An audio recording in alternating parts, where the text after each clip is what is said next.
Hi everyone, welcome back to Dimitra's Dishes. Now I don't have a recipe for you today. My schedule is still a little bit out of whack because I'm still in New York taking care of my mom. This time I'm in my sister's kitchen. That's why the setting has changed.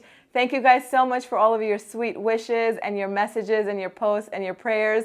I'm still over here caring for my mom, so my schedule is a little bit out of whack. So please forgive me if I can't stick to my uploading schedule. I'll try my best to stick to it, but if I don't, you know why. But I do have something special for you guys this month. My brunch table, my cookbook, the Brunch Table, my very first cookbook that I released last year just in time for Mother's Day, is going on sale for this month. It's going to be 75% off.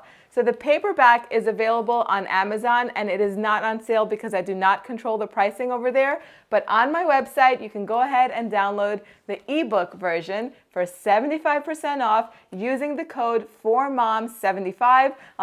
I'll post that link in the description box down below so you can go on over to the website and get it. Again, the sale is only going to be for this month, for the month of May, in honor of all moms out there. Get the book. It's loaded with recipes and menus that's going to make entertaining so simple. It is called the Brunch Table, but these recipes you could really make any time of the year. I want to thank you guys again for all of your support, all of your love. It puts a smile on my face. I read each and every one of your messages and I thank you from the bottom of my heart. I hope you guys are going to enjoy reading this book. If you've already purchased it, let me know in the comment section down below what your favorite recipe has been. Thank you guys so much and I will see you all next time. Yes, us.